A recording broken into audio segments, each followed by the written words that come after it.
Welcome to this very special edition of the KAJ Masterclass Live, the show which ensures that you profit from your time spent here with experts, either through the industry insights, information, or simply learning from them. And today we have Tom Fox, the voice of compliance, founder of the Compliance Podcast Network, and he's also the Compliance Evangelist, if you can call him that. That's what he wants to be called. Welcome to the show, Tom. Thank you very much. It's my privilege, pleasure, and honor to be with you today. Thank you, Tom. Thank you. Welcome to the show. Welcome to India. And a lot of people across the globe would try to understand this issue better from you. You are the Compliance Evangelist. You have written the Compliance Handbook, 3rd edition, and so many other books on the subject. So my first question to you, Tom, is what is a compliance evangelist doing at podcasting? The Compliance Evangelist, I took that name because in ancient Greek, an evangelist was the bringer of the good news. And I think for business, compliance is the good news. I believe that more effective compliance equates to greater business efficiency, which at the end of the day means greater profitability or ROI. So I see compliance as a business process, which actually makes companies stronger. It makes them better. It makes them more resilient. But most importantly, it makes them more profitable. So that's why I took the name Compliance Evangelist. The podcasting is a natural outgrowth of my blogging. I started in this field in 2010 in private practice, and I blogged. And in 2012, I added podcasting. It just seemed to be another way to reach my audience. In 2017, I founded the Compliance Podcast Network, and now we have over 65 shows about compliance on the Compliance Podcast Network. Wonderful, wonderful. Now, from a business point of view, from the business's perspective, you say that compliance can make you more efficient and profitable. But before that, let me understand from a layman's perspective, what exactly is compliance? Compliance, people do understand, they do know about complying to certain things, but want to understand from your perspective, and especially small businesses, a lot of individuals are there. Do they also have to do anything with this compliance? So compliance started as a response to legal issues. So in the United States, there is a law which prevents U.S. corporations from making bribes or corrupt payments outside the United States, called the Foreign Corrupt Practices Act. So compliance began as a way to simply comply with that law. But compliance has evolved into a business process. Now, the original law was passed in 1977, and compliance was seen as a legal response initially into the first decade of this century. Then it evolved to a business process, and here's why: because compliance is based upon your internal controls, and internal controls are financial controls. So any company that has IFSR accounting reporting, U.S. GAAP accounting reporting is subject to any U.S., UK, Western Europe, or indeed Indian oversight as a public company, has some form of accounting controls they have to have in place to assure that there's no fraud, waste, and abuse. And now, and compliance is built on those controls. So that's why I say effective compliance can make you more efficient, because effective compliance is largely internal controls, and that's what drives the business efficiency of a company, and that's why it's a business process. Right. Two things here, Tom. First is, if your compliance is such a good thing and it can be profitable, it can lead to better efficiencies, why don't companies want to follow it to the extent that they should do it? Is not doing more profitable, or doing is more profitable, then you would not be doing a podcast on this. You would be doing much better stuff, and helping them elevate their companies in a better manner. Well, actually, no, I wouldn't, because the United Nations estimates that $3 trillion is lost to the world's income annually due to bribery and corruption. So the problem is truly worldwide in scope. It's not limited to one region. It's not limited to one country. It's not limited to one set of people. It is a worldwide problem. And so compliance was in response to this problem. And first of all, so I'm a lawyer by professional background. And as a lawyer, I found compliance was a way for me to help fight this international scourge of bribery and corruption. Bribery and corruption leads to criminality. It leads to terrorism. It leads to deaths of innocent people through faulty construction. It leads to corruption at the highest levels of government. It leads to dictatorships, and it leads to a wide variety of negative business and personal consequences. So, first of all, as a lawyer and as someone in compliance, every day I get to help in the fight against international bribery and corruption, number one. And number two is the reason many companies, the amount of money lost to bribery and corruption shows you the problem. But many companies believe if they take shortcuts, they'll be better off. Well, for any businessman, if it's a one-person businessman or it's a 10,000 person business, if you engage in bribery and corruption, in the long run, it will hurt your business. Number one, you won't create as good a product or deliver as quality a service.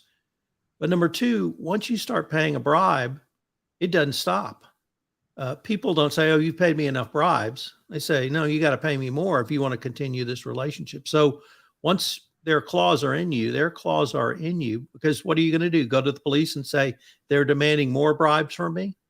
And then number three is really this whole notion of corruption at the highest levels of government. You live in a democracy. I live in a democracy. We're both privileged to live in democracies. But if you look at dictators across the globe, and you name the country, you see that they are paying bribes to their friends.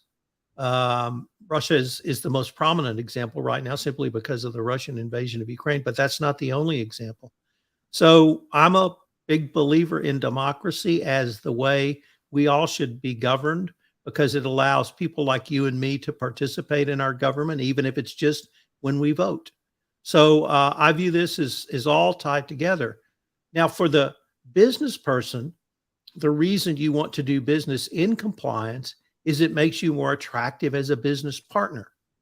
If I come to India and I look for an agent to sell my product into your country, I want someone who is familiar with compliance, who's had some compliance training, has no background or history of engaging in bribery and corruption, is going to do business the right way, because as an American, I'm responsible for that agent. And if that agent in India engages in bribery and corruption, I'm the one that has to pay for that, either from criminal or civil prosecutions. So a business person who can demonstrate that they do business in compliance is going to make themselves more attractive for a business partner from a country such as the United States, Brazil, United Kingdom, you name the country, and it's a business positive. Right, Tom. If I understand, a lot of companies want to comply with the local laws and do it. Several times there have been news that in a different country, some American company or European company has given some sort of, some favors to somebody or the even government officials in a particular country. And then later on in investigations, it came to know that it has happened. Now, what do you advise companies when it comes to, because there is so much of competition, especially for global firms. They want business, they want to comply with the local laws, but at the same time they have to look at the business interest also. They want business. And several of the situations is that you have to do this stuff not in terms of pure money exchange, but in other sort of favors. And it is everybody comes to know about it. How do you deal with that, and what is the way out that you suggest that they comply and still uh, uh, uh, do not lose on the business because somebody is asking for some assistance, as they may call it, in some other manner? Because several times government officials, if we say, put pressure, obviously not in writing but through another other means. So there's a couple of different ways to look at that question to give you an answer. Number one, it is the company's responsibility to make sure they have controls in place to prevent bribery and corruption. If I could make the analogy, if I work for a company and I defraud that company, I am stealing money for from that company for my own personal benefit, however I might do it. If I'm going to engage in bribery and corruption, I'm still stealing money from the company, but I'm not keeping it for myself. I'm using it to pay to someone else. It's a long way of saying to pay a bribe, you have to create a pot of money or a pool of money. And so however you create that pot of money, and that's where companies' internal controls are so important.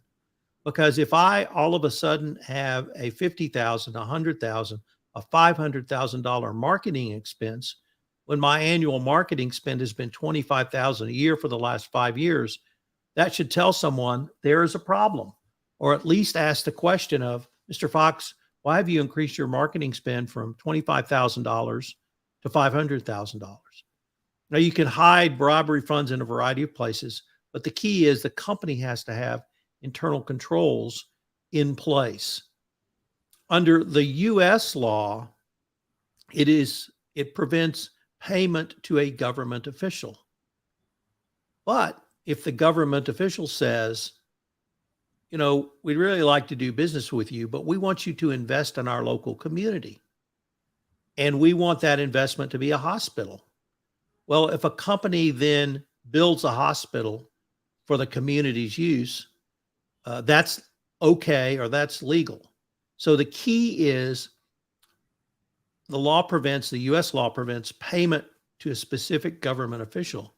But if you say, Tom, I'd like a soccer field, and I build you a soccer field, and that soccer field is used by the community, that's not viewed as an illegal bribe under U.S. law. Okay. Got it. But in terms of, say, if it's not a democracy, how do companies meet expectations, government expectations around compliance in a country like, say, China? How do you do that? So number one, and you raise an excellent question, because you have to look at the overall risk. Is my risk in China so great that I have to pay a bribe to get a contract? If that is my risk, perhaps I shouldn't do business there. Perhaps I should go to Taiwan. Perhaps I should go to India. Perhaps I should go somewhere else. So if you have to pay a bribe to get a contract, that's probably not a place you can safely do business, number one. Number two is most companies who make clear they will not pay bribes, eventually the government official will accede to that and honor that. But number three, and perhaps most importantly, what we've seen, particularly from China with their Belts and Roads initiative, is these were massive infrastructure construction projects. I think well-intended for the countries where they did them. But what we've seen is, because of bribery and corruption, these projects are substandard, and that many are not working now, or the roads are not usable now, or whatever the construction project was. Well, that's as a direct result of, instead of using the money in the project, they use the money, so some of the money, to pay bribes. So if your government accepts bribes, you may get a substandard project, and it does you no good if you've built a road for 100 miles, but you can't use it. Okay. Okay. Now, how do you define bribery and corruption? Because the law might be different, though everybody understands what a bribe is, but you are an advocate, you lawyer. How would you look at bribery and corruption? How do you look in the United States? Is it as simple that you don't have to pay money? As you said, if you are doing something for the community. But in any other place, if they say, listen, this is this project, even if it's a hospital or something for the community, you give the contract to the minister's son, and he will do all the work. And then you do it in their minister's constituency, because and you don't want to do it, but you got to do the work. How do you define bribery in that sense? So there's a couple of different questions there. I'm going to start with a question of how do I define bribery? Bribery is giving someone something to cause them to do something that's illegal. So it can be payment of money. It can be tickets to the World Cup. It can be first-class travel across the world. It can be a lavish party. It can be a lavish event. It can be a shopping trip in Dubai. It can be a lot of things other than the old-fashioned way, bags of cash out of the trunk of a car, although we still see that occasionally. So it's getting someone to do something they wouldn't otherwise do. Now, the situation you raised is absolutely spot on. A minister says, I'd like a hospital. And here's my selected list of contractors to build that hospital. I perform due diligence, and my son-in-law owns one or all of the companies. Well, that could be seen as a bribe. But if the son-in-law comes to me and says, here is my proposal, here is my proposed spending, here is my proposed profit margin, and all of those are in line with a reasonable business proposal and a reasonable profit, 5, 10, perhaps a little higher percentage, and not 100% profitability, then that would probably be acceptable. Because what I've just described is a business process for looking at a proposal. And hopefully every company will look at a proposal in that same way. And if there's no business reason to use the contractor the minister has suggested, you shouldn't move forward at all. Okay. Okay. What about arms deals? In many cases, or in any other deal, there is no substandard work or product involved.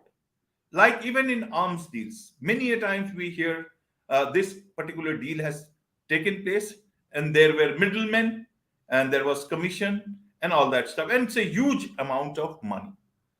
Several times they say a better product was left behind, some substandard product was. But many a times you have bought the right thing. Now, is buying the right thing still and paying to middlemen? There are different ways to pay. People are very smart. We don't know about it. At least I don't know about it. There are offshore accounts now. There are Bitcoin and all that stuff. So how do you look at that? Is bribery only for substandard thing? Is it to get your something wrong or does not meet the law, so you pay the bribe and you get that work done?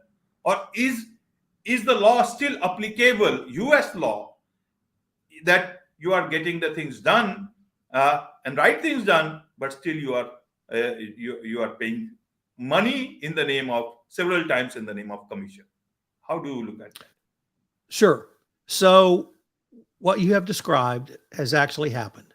So we have real cases, basically with the fact scenario you have discussed. There is nothing wrong with using a middleman. There is nothing wrong with having a commissioned sales agent. There is nothing wrong with having a distributor, which is a different sales model. The key is, number one, does that middleman bring real value, real business value? And number two, how much money is the middleman keeping? Meaning, what's their cut? What's their profit? Because if they have $1 million sale and their commission is 1%, is that a lot of money? Certainly, yes. And it may be a lot of money in certain countries in the world.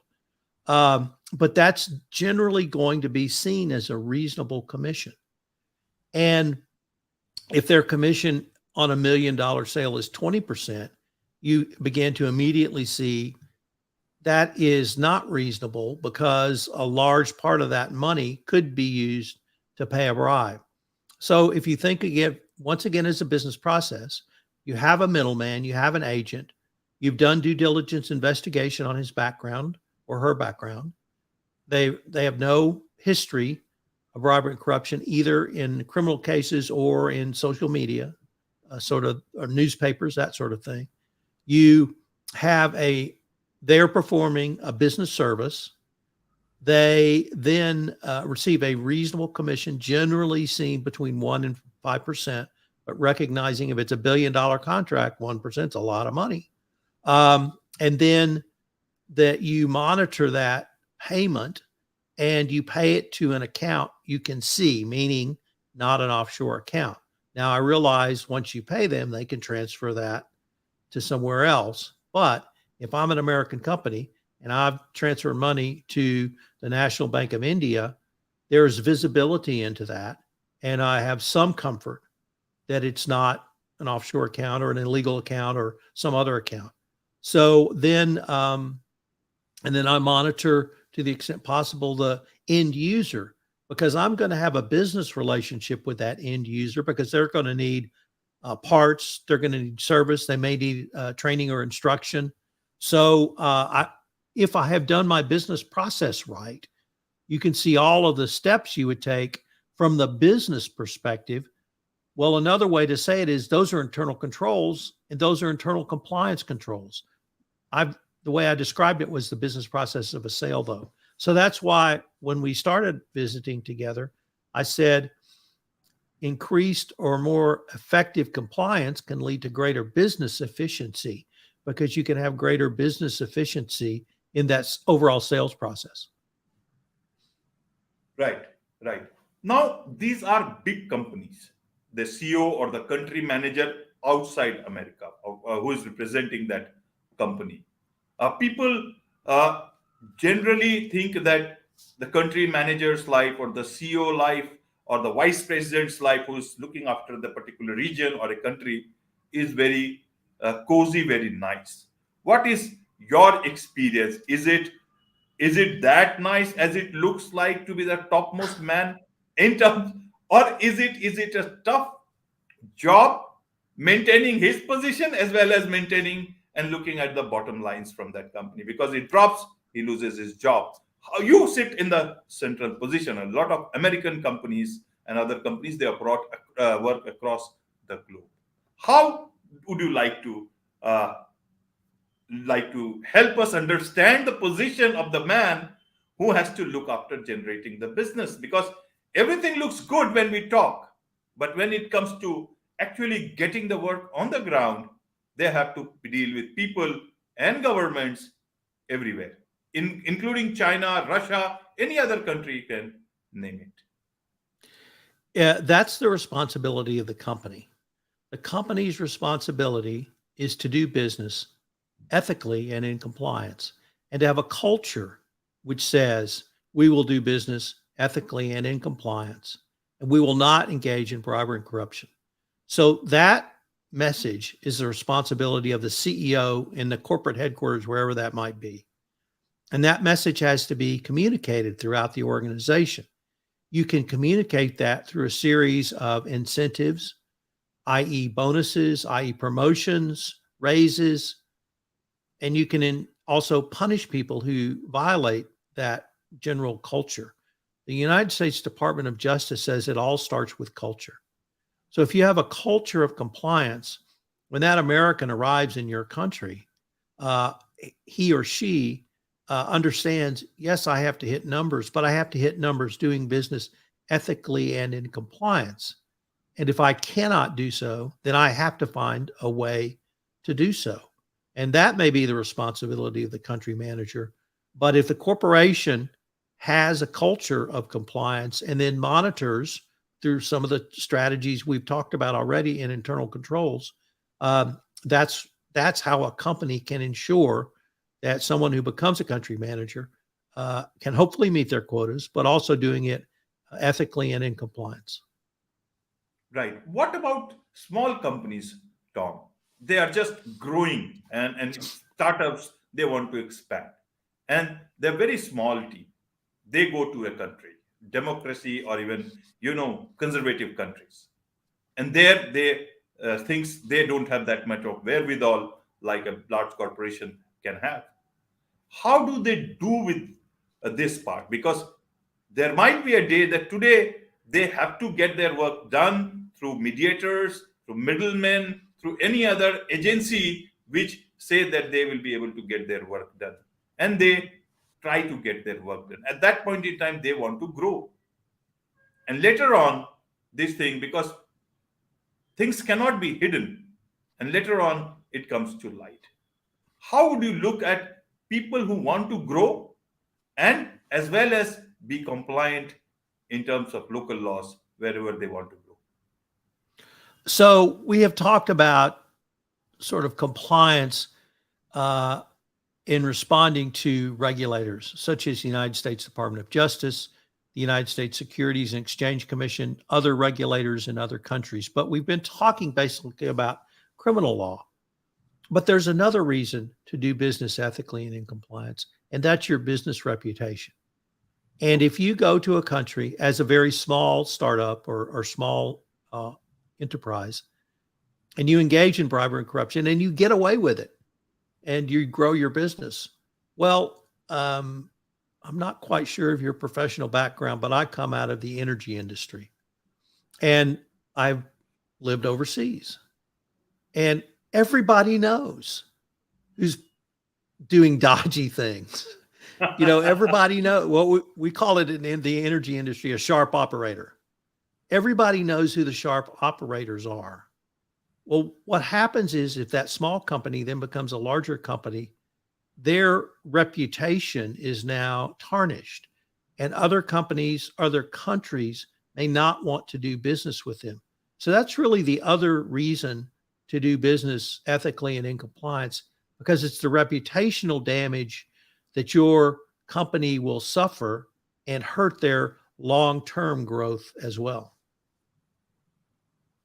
Right, right. Now let's look at companies from outside.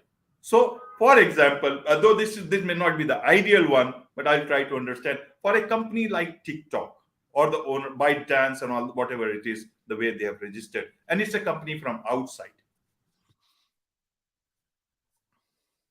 Suddenly, the U.S. government finds that it might be, doing things that they are not comfortable with.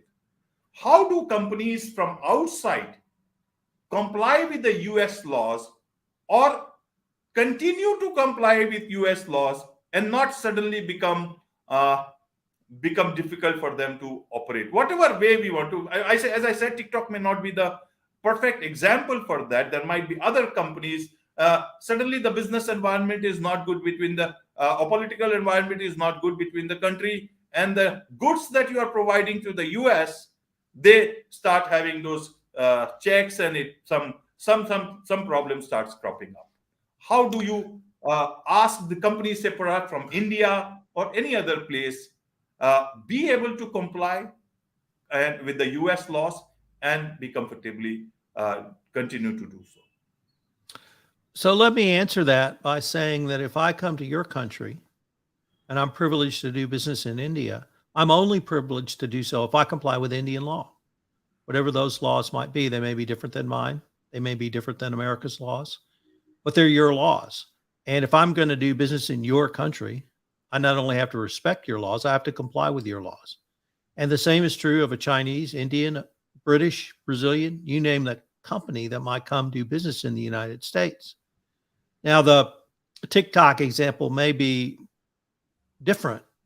I won't say more difficult, but certainly different because there are other issues about data privacy, data security, ownership by foreign government agents, all of those sorts of things. The key there is transparency. If the United States government says we are concerned that the Chinese Communist Party is the ultimate owner of TikTok, well, TikTok has to show them who the owners are in a transparent manner under, applicable U.S. law. So in responding, if I come to India and I have to respond to the Indian government's inquiry, the answer is transparency. If TikTok comes to the United States and has to respond to the U.S. government's inquiry, the answer, once again, is transparency. So responding is transparency, but I have no problem if I come to India and you or your government, all the way to the prime minister, says, Tom, you have to comply with Indian law. I think it should be that way. Okay. Let's look at the business part in the Russia-Ukraine conflict. Now, a lot of companies across the world, especially in the United States and Europe, they were operating in Russia. And the outcome was that many companies withdrew from there in whatever form. There will be a time they have taken their own positions. Whatever reason, whatever it is, it's up to them. After some time, the world will be different. Things will be normal again, hopefully, whenever it is. Hopefully. Will these companies, how should these companies, when they go back to Russia, business has to keep going. How should they position themselves? Because right now they have taken a position. Tomorrow they have to go back to the same country and comply with those laws at that point in time. Many companies have taken business, a position which is related to business, but because of their own ways of either political understanding of themselves, because of moral, ethical, whatever reasons that they have. How do you advise such companies? What is the way, should be their stance? Is it the correct way of looking at it? What about Russian companies? Are there Russian companies still operating in the US? Some subsidiaries, something or the other. How are these things happening? Because India is doing business with Russia. We have, things have been very open. We do things whatever makes good business sense for a country. That's the sovereign part of every country that they can decide for themselves. How would you look at this? Help us understand how is it between Russia, the business between Russia and the US in terms of business from Russian companies in the US and US companies in Russia. So first, let me start with, you're absolutely right. Things will change, not hopefully, but eventually they will change. And I would point you to France and Germany in the 1950s became very big trading partners, having fought a horrible conflict in World War II. America's biggest trading partner in Asia Pacific is Vietnam. And, the Vietnam War is still ingrained in many people's minds. So the old enemies can become, if not friends, at least trading partners, and can at least coexist. So things will change. Now, what happens when they do change? What happens is, if I am an American company, we'll say Tom Fox Energy Company, and I want to go into Russia after all sanctions have been lifted, that is my right to do so. But there will be some risk. I can't tell you right now what that risk will be, but I have to assess that risk. That risk may be, well, if Vladimir Putin is still in power, I may have to leave again. If I have to leave again, am I going to have to leave all my equipment? What's going to be the cost of that? If I have to leave again, what's going to happen to my employees? Are they going to be arrested and held as hostages? So what I have to do as Tom Fox Energy Company is assess the potential risk from a geopolitical basis, as you've talked about a little bit earlier, and then assess what potentially could be the cost if I have to leave again, and are there steps I could take to mitigate that risk? So, for instance, on the equipment, could I rent equipment in Russia? That, yes, it would hurt if I lost it, but I wouldn't be losing billions of dollars worth of equipment. Can I employ people safely? Perhaps not in U.S. citizens. Perhaps they're citizens from other countries that would have less risk of being held hostage by Russia. Perhaps someone from the Stans or some other country that has better relationships with Russia. So part 2 of that is assess your risks and then try to risk or manage those risks through a risk management strategy. Okay, Tom, you have explained things in such a nice manner to each and every question, several of them very open-ended and very difficult to find yes or the right thing, but you have made me a wiser man in terms of this compliance stuff. I only earlier to this, I only understood what compliance word is all about. Beyond that, I did not know. So this is very helpful. Now to understand from you, Tom, is that why are you seem to be very passionate about compliance? As a lawyer, you could be doing a lot of other things. Why compliance? So much of passion into this. Like I said, the world loses $3 trillion every year to bribery and corruption. If you add money laundering, that's $2 trillion more. So $5 trillion is lost to the world's economy annually. Many people think corruption was a direct precursor to the attacks on the United States on 9/11. We all know what happened then, but we all know what happened after that. The United States invaded Iraq, and it was a horrible 20-year war that the United States fought in Iraq and Afghanistan. Countless, I don't know how many people died from all of that. So that's sort of one thing.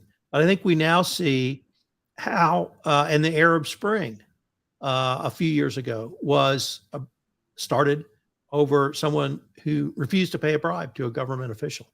So bribery and corruption is real. It's a huge problem. I don't know if it's been a problem since Adam and Eve or the founding of people, but or civilization, I should say. But it certainly is a problem that's ongoing, and I am passionate that I can do something to fight that. And what you and I are doing right now is part of that fight, because you've already said you've been educated, and if someone hears this, they may say, that's something that interests me. And you don't have to be a lawyer to be in compliance.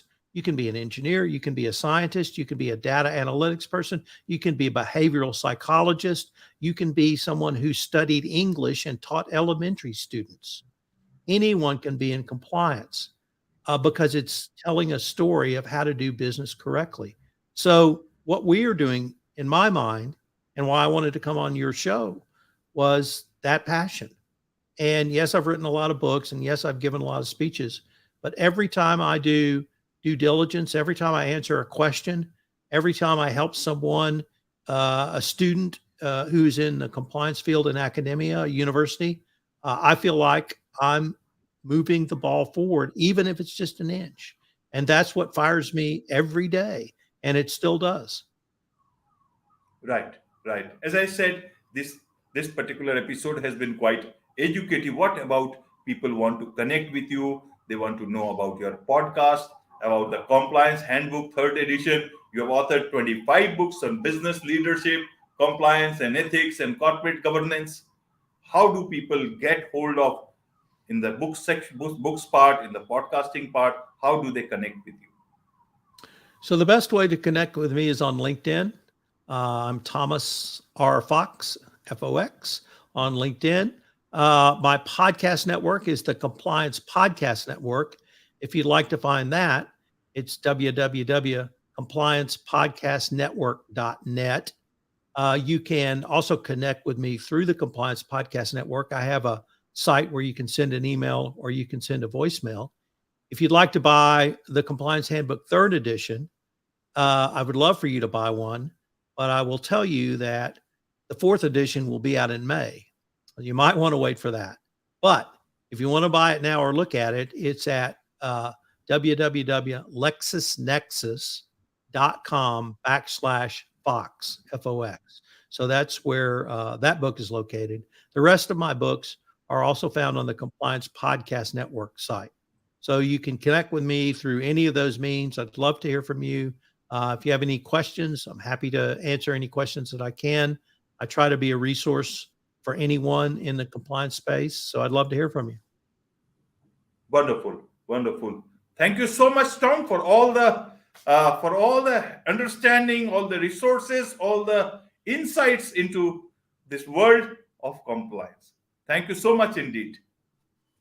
Thank you.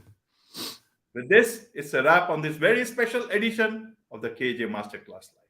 Thank you so much indeed for joining us.